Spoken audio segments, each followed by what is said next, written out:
The Senate of St. Lucia convened to debate amendments to three key pieces of legislation, including a significant update to the Criminal Records Act that could offer rehabilitated offenders a renewed opportunity to rebuild their lives. Alison Jean described the measure as one of the most impactful items before the Chamber, emphasizing its potential to bring long-awaited change for individuals seeking a second chance. It allows for expunging of criminal records of some of our inmates, and it allows for a second chance to some people who may have had some infractions with the law.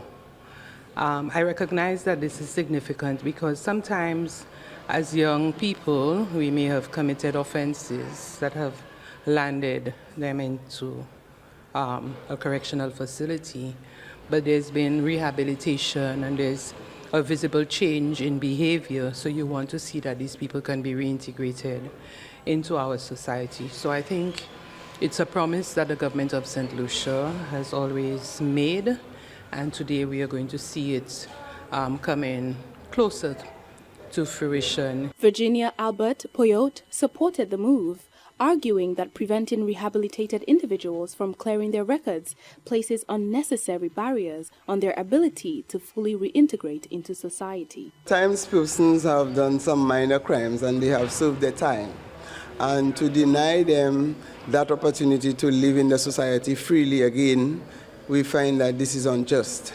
And therefore, if we expunge their records, that will not be a situation where they have barriers in their way.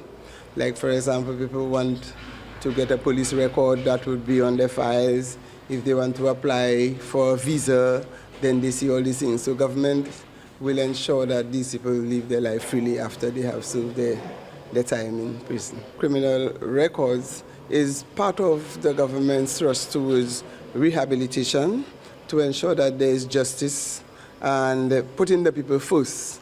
We have to guarantee that our people feel safe in an environment, that the government is concerned about their welfare. So all these are part of the whole thrust towards development and engaging persons so that they can fully participate as every citizen in the society. Meanwhile, Humbert Charles noted that the proposed changes form part of a wider effort to modernize the country's approach to crime management and improve responsiveness to emerging challenges. Bills that are presented for amendments essentially is improving the administration of crime management in the country. It's not changing the bills per se, but improving on the efficiency of providing data, for instance, in some cases, for the required agencies, so that managing crime and managing the information related to crime management will be much easier. As far as the impact of citizens is concerned, there are some cases where it makes it easier for the individual citizens who are affected, for them to be, in the cases where the minister in particular can actually waiver fees. In the case of, there's one particular amendment which deals with rehabilitation.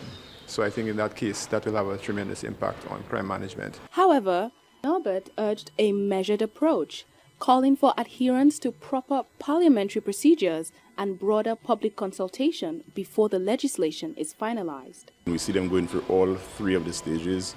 My view is that we should take our time to scrutinize the bills.